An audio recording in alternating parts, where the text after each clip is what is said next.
کسی ایک ملک کا نہیں، کسی ایک ریاست کا نہیں، کسی ایک خطے کا نہیں، کسی ایک قبیلے کا نہیں، بلکہ اللہ اکبر پوری دنیا کا مسئلہ یہ ہے۔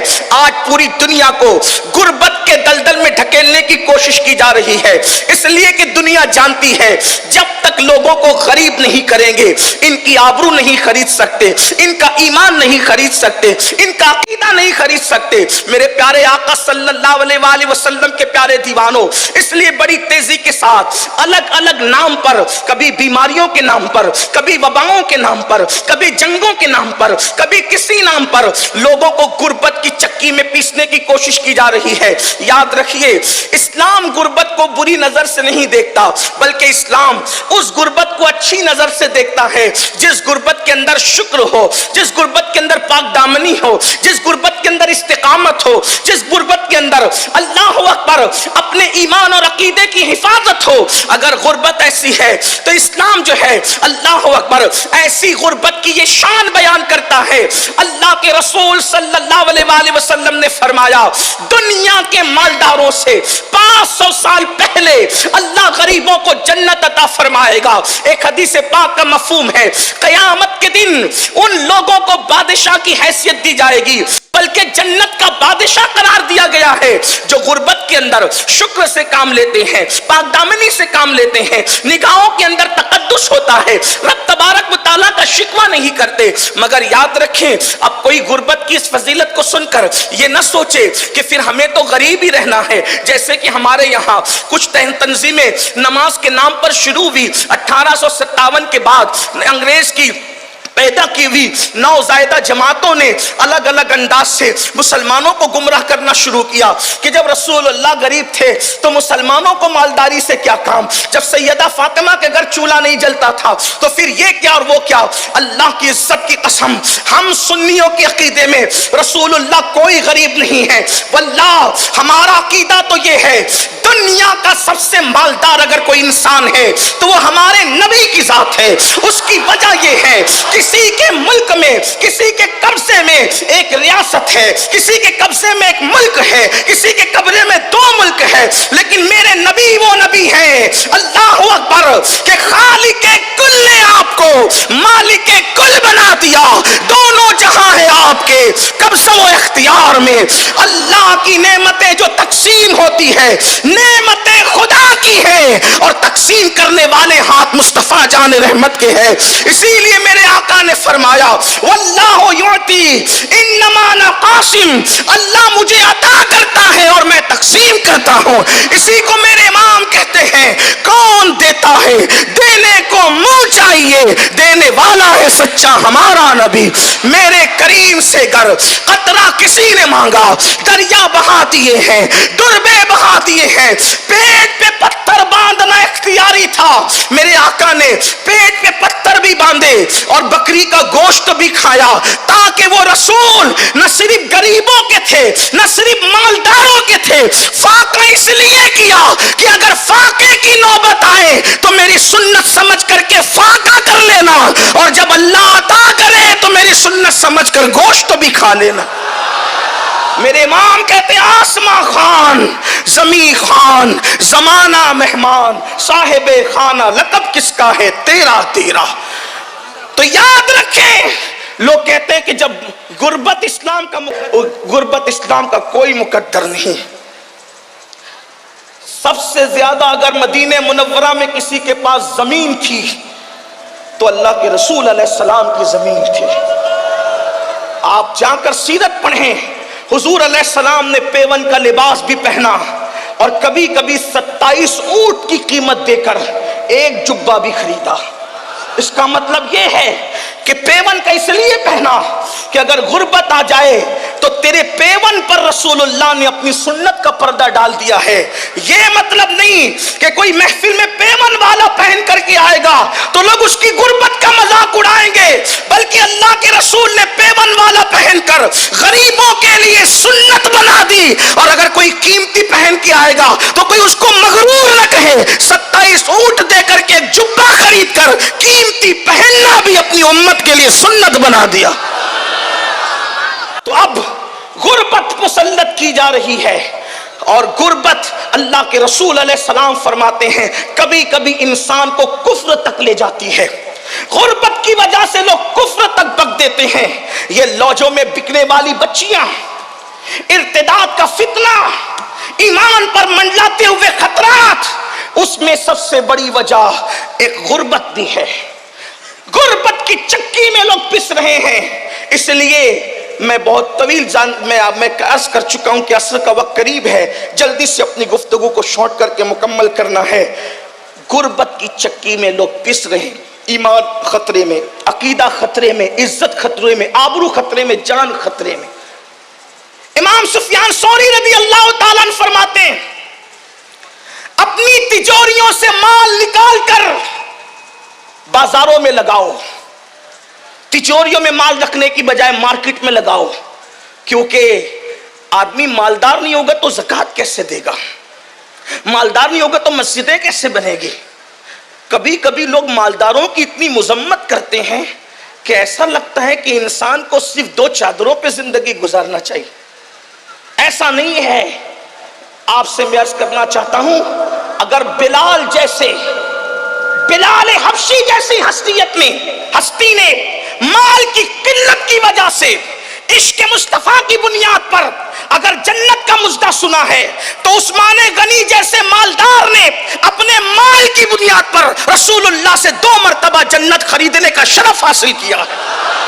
اور یہ بھی شان مصطفیٰ ہے، غریب کو بھیک میں جنت دی اور مالدار کو بیچ کر جنت دی، اور بتا دیا اللہ اکبر کہ میں صرف بانٹنے والا نہیں ہوں بلکہ بیچنے والا بھی ہوں، اور بیچتا وہی ہے جس کو مالک بنا دیا جاتا ہے. تو آقا کو عطا اس طرح کیا گیا کہ خالق کل نے آپ کو مالک کل بنا دیا. جہاں بانی عطا کر دے، بھری جنت ہبا کر دے. نبی مختار کل ہے جس کو جو چاہے عطا کر دے. نبی مختار کل ہے جس کو جو چاہے عطا کر دے. اور جہاں میں ان کی چلتی ہے وہ دم میں کیا سے کیا کر دے، زمین کو آسماں کر دے، سریا کو سرا کر دے. غربت کا خاتمہ کیسے ہو، اس پر چند چیزیں. نمبر 1، غربت کے خاتمے کی کوشش کرنا ہے، بالخصوص نئی جنریشن کو، نئی نسل کو. لوگ کہتے ہیں غربت جب رسول اللہ نے پسند کی تو ہم کیوں غربت سے نکلے. ہم نے کہا بیماری بھی تو پسند کی، لیکن ساتھ میں یہ بھی کہا بیمار پڑو تو بیمار مت پڑے رہو، بلکہ بیمار پڑو تو بیماری کا علاج کرو. بیماری آ جائے شکر کرو، شکوہ نہ کرو، علاج کرو. ایسے غربت آ جائے شکوہ نہ کرو، اس کا علاج کرو. غربت کا علاج کیا ہے؟ نمبر 1، مسلمان تجارت کی طرف توجہ دیں. ہم تجارت کریں. مزدوری کو اسلام نے پسند نہیں کیا. اسلام ہمیں مزدور بنانے نہیں بلکہ اسلام ہمیں تاجر بنانے کے لیے آیا.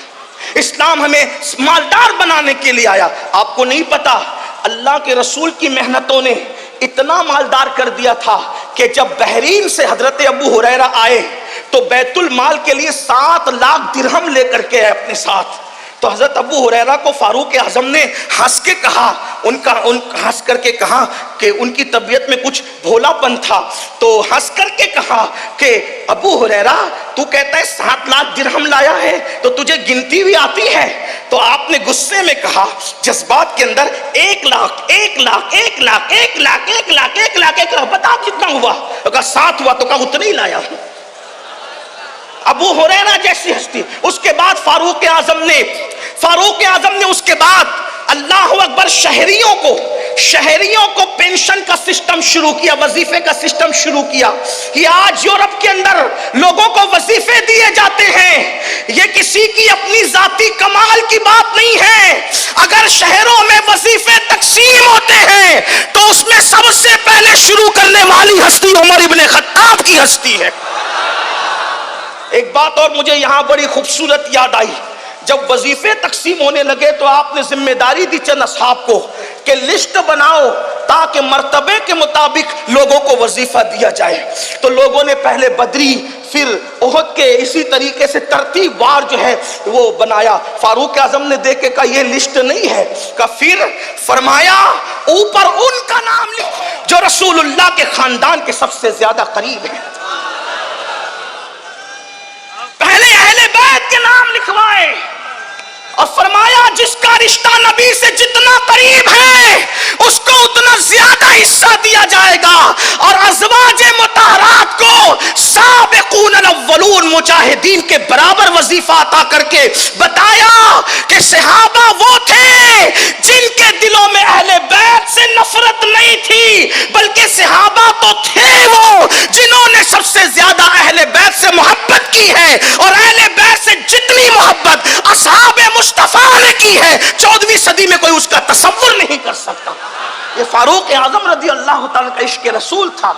آپ نے پہلے اپنے آقا کی اہل بیت کو سامنے رکھا. بہرحال تو میں عرض یہ کر رہا تھا، پہلے نمبر پر مسلمان تجارت کو فروغ دے، تجارت کرے. اگر چنے ہی بیچنے پڑے ہیں یہ بھی تجارت ہے، چنے ہی بیچنے پڑے. بلکہ یہاں تک اللہ اکبر، اگر کسی کو مارکیٹ میں ذلت کی جگہ کھڑے رہنا پڑے تو اللہ کے رسول علیہ السلام فرماتے ہیں کہ جو رزق حلال کے لیے ذلت کی جگہ کھڑا رہے گا اللہ تبارک و تعالی اس کو آخرت کی عزتوں سے نوازے گا.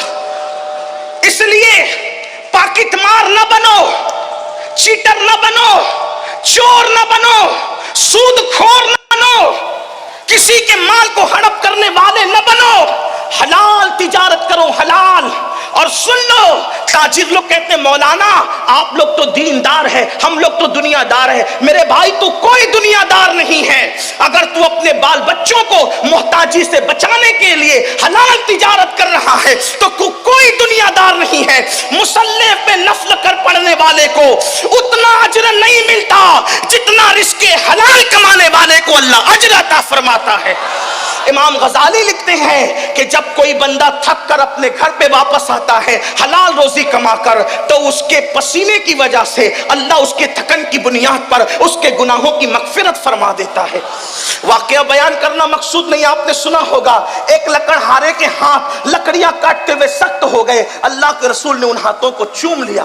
نماز کی اہمیت اپنی جگہ ہے لیکن بحیثیت نمازی حضور نے کسی کے ہاتھ نہیں چومے. بحیثیت صائم روزے دار حضور نے کسی کے ہاتھ نہیں چومے. بحیثیت مجاہد حضور نے کسی مجاہد کے ہاتھ نہیں چومے. لیکن رزق حلال کمانے میں جس کے ہاتھ سخت ہو گئے تھے حضور علیہ السلام نے ان کے ہاتھوں کو چوم کر محبت کا اظہار فرمایا اور بتا دیا گیا جو ہاتھ حلال کمانے میں سخت ہو جاتے ہیں اللہ اس پر جہنم کی آگ کو حرام فرما دیتا ہے. اس لیے تجارت کو فروغ دو. لیکن آج کے لڑکے تو واٹس ایپ پہ لگے ہوئے ہیں، فیس بک پہ لگے ہوئے ہیں، موبائل پہ لگے ہوئے ہیں، لڑکیوں میں لگے ہوئے ہیں، برائیوں میں لگے ہوئے ہیں.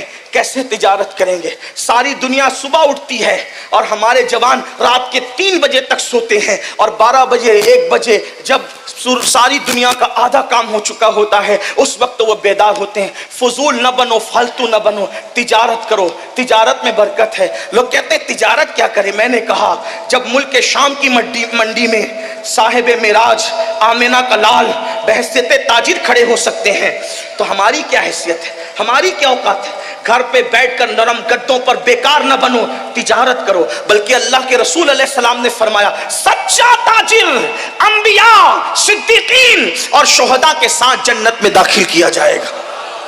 سچے تاجر کو نبیوں کے ساتھ جنت میں داخلے کی بشارت. اس لیے سچے تاجر بنو. اور ایک بات آپ سے کہتا ہوں، مال کماؤ لیکن حرام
لازم پکڑو. اللہ اکبر. پہلے نمبر پر تجارت، جلدی جلدی سے گفتگو اینڈ کی طرف جاتی ہے.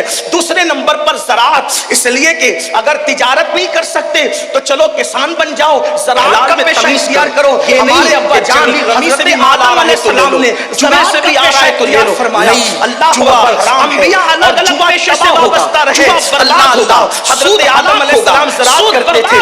اچھا زراعت لیے کسان بننے میں فائدہ کیا ہے؟ ایک تو وہ پیسہ بھی دیتا ہے اور دوسرا اجر بھی دیتا ہے. یعنی آپ نے جو پودا بویا ہے، آپ نے جو درخت لگایا ہے، جب تک کوئی دوسرا رہے گا وہ اللہ کا ذکر کرے گا. جب تک ذکر کرے گا آپ کے نام اعمال میں ثواب میں برکت رہے گا. جو اس کے سائے میں بیٹھے گا آپ کو ثواب ملے گا. جو اس کے پھول کی خوشبو سنے گا آپ کو ثواب ملے گا. جو اس کا پھل کھائے گا آپ کو ثواب ملے گا. حتیٰ کہ اگر اس سے چڑیا بھی دانا چگے گی اللہ آپ کو اس کا بھی اجر عطا فرمائے گا اور صدقے کا اجر عطا فرمائے گا. یہاں تک کہ درخت لگا کے مر جاؤ گے تو مرنے کے بعد بھی جب لوگ اس سے فائدہ اٹھائیں گے تو اللہ آپ کی قبر میں آپ کو آرام عطا فرمائے گا. اس لیے حلال کو پیسے بھی آ رہے ہیں اور اجر بھی مل رہا ہے. یہی مذہب اسلام کی خصوصیت ہے. نمبر 3 تجارت، زراعت اور اس کے بعد پھر دستکاری، کاراگیری کرو. آج کل لوگ گھر میں بیٹھ کے پیسے کمانا چاہتے ہیں. حضرت داؤد علیہ السلام اللہ کے پیغمبر ہیں، اللہ کے نبی ہیں، سلیمان علیہ السلام کے والد ہیں. آپ روزانہ بھیس بدل کے نکلتے تھے کہ میں اپنے بارے میں پوچھوں کہ میری کمی کیا ہے. حالانکہ جو بھی نبی ہوتا ہے اس میں کبھی کوئی کمی نہیں ہوتی، کیونکہ نبی کو اللہ کامل و اکمل بنا کر بھیجتا ہے. چاہے اس کا نسب ہو، چاہے اس کا حسن ہو، چاہے اس کا علم ہو، چاہے اس کا تقوی ہو، اس کا بولنا ہو، چلنا ہو، پھرنا ہو، معصوم ہوتا ہے نبی. لیکن جن کے رتبے ہیں سوا، ان کو سوا مشکل ہے. اللہ کے پیغمبر داؤد علیہ السلام جو ہے وہ پوچھتے تھے بھیس بدل کر کہ میں اپنے بارے میں پوچھوں کیا کمی ہے. جس سے ملتے تھے سب کہتے تھے کیا پیغام، کیا انسان ہے، کیا ہستی، سب تعریف کرتے تھے. لیکن آپ مطمئن نہیں ہوتے تھے، کچھ تو ہے، کچھ تو ہے. ایک دن اللہ نے جبریل علیہ السلام کو بھیجا، کہا آپ جاؤ اور بتاؤ، آئینہ دکھاؤ کیا کرنا ہے. حضرت جبریل آئے انسانی شکل میں، ان سے ملاقات ہوگی تو کہا داؤد کیسے؟ کہا آدمی بہت اچھا ہے لیکن اپنے ہاتھ کی کمائی نہیں کھاتا. آدمی بہت اچھا ہے مگر اپنے ہاتھ کی کمائی نہیں کھاتا. اگر اپنے ہاتھ کی کمائی کھائے تو پھر اور بات ہے. پلٹے روتے ہوئے اور اللہ سے دعا کی، مولا مجھے کوئی ہنر سکھا دے. تو اللہ نے آپ کے ہاتھ میں لوہے کو ایسے نرم کر دیا جیسے عورتوں کے ہاتھ میں آٹا نرم ہوتا ہے، اور اللہ نے ان کو زرہ بنانے کا ہنر سکھایا. بادشاہ ہو کر بھی زرہ بناتے تھے اور بیچ کر کے اپنا جو ہے وہ رزق حاصل کرتے تھے. نبی زرہ بنا سکتا ہے، نبی زراعت کر سکتا ہے، نبی تجارت کر سکتے ہیں. ہمارے اندر کون سے سرخاب کے پر لگے ہیں کہ ہمیں شرم آتی ہے تجارت کے لیے، زراعت کے لیے؟ نہیں، آؤ غربت دور کریں اور اس کے لیے کچھ اور طریقے. نمبر 1 کہ جو غریب لوگ ہیں ان کی غربت دور کرنے کے لیے اسلام نے زکوٰۃ کا نظام قائم کیا ہے. 2.5% زکوٰۃ اپنے مال سے ہر سال نکالو. آج مسلمان زکوٰۃ چور بھی ہوا ہے، نماز چور بھی ہے، زکوٰۃ چور بھی ہے. 1 پیسہ اگر زکوٰۃ کا بچا کے رکھو گے،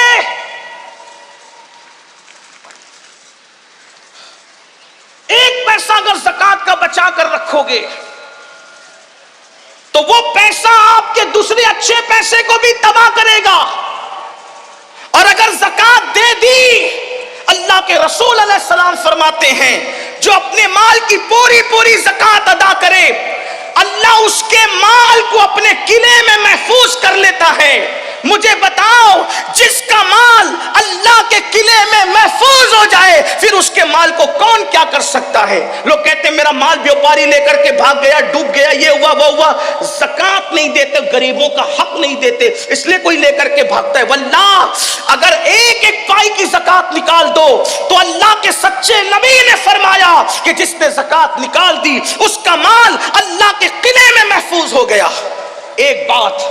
دوسری بات، جب زکوٰۃ نکالو تو زکوٰۃ کو کوئی سسٹم سے تقسیم کرو.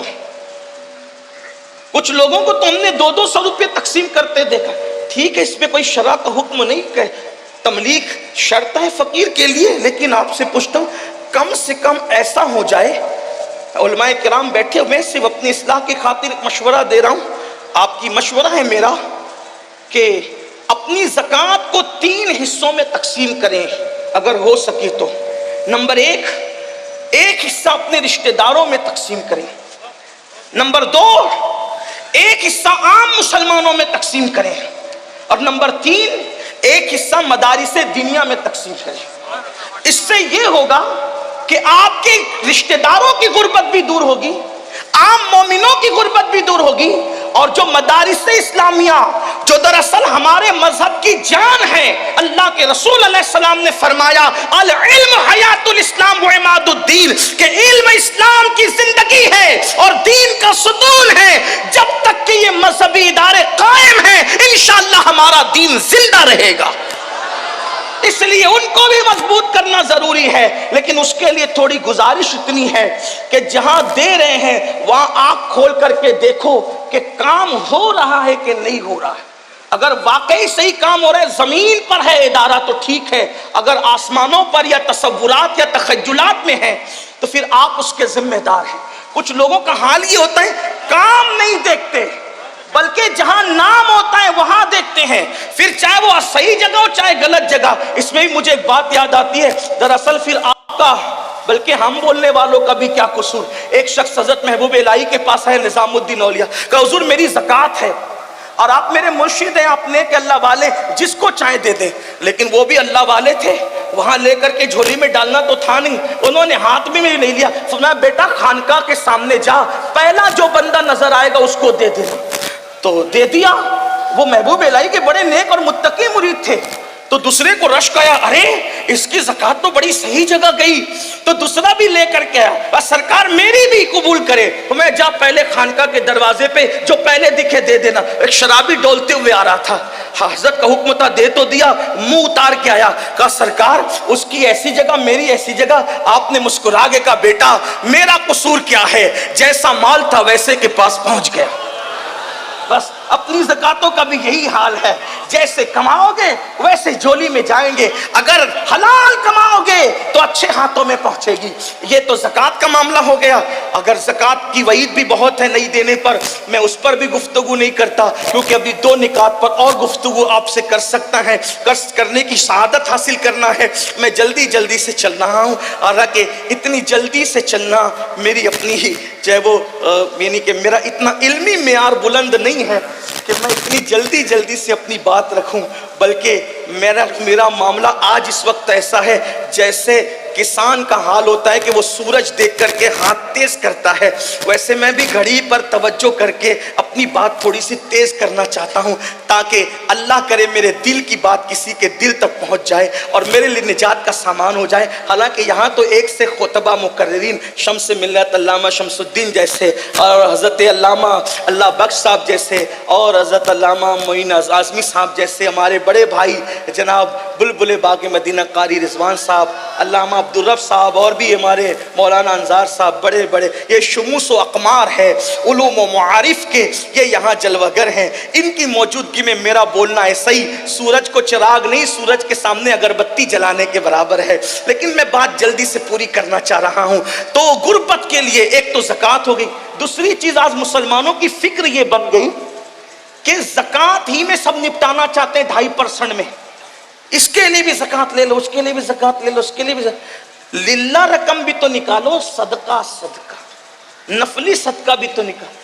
حدیث پاک میں آتا ہے تمہارا نفلی صدقہ جب تم کسی کو دیتے ہو، نفلی زکوٰۃ تو مستحقی کو دی جائے گی ورنہ ادا نہیں ہوگی، لیکن نفلی صدقہ سب کو دیا جا سکتا ہے. جب ہم نفلی صدقہ دیتے تو اس کی فضیلت یہ ہے کہ جس کو نفلی صدقہ دیتے ہو اس کے ہاتھ میں بعد میں آتا ہے، پہلے وہ اللہ کے دست قدرت میں پہنچتا ہے. نفلی صدقہ جو دیتا ہے اللہ اسے اچھی موت عطا کرتا ہے، بری موت سے اللہ بچاتا ہے. اس لیے صدقہ تو فرمایا اپنے بیماروں کا علاج صدقے سے کرو. اور نفلی صدقے میں امیر بلکہ مستحق غیر مستحق مت دیکھو. ایک مرتبہ ہمارے مرشد سرکار قطب الاقطاب غوث الاغواث شیخ الشیوخ غیاث القوم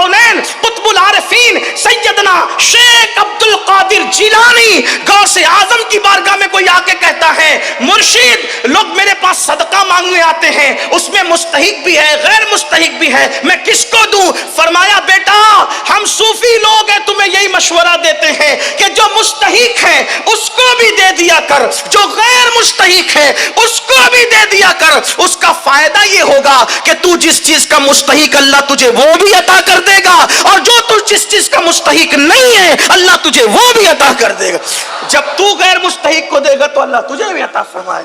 اس لیے صدقے کو عام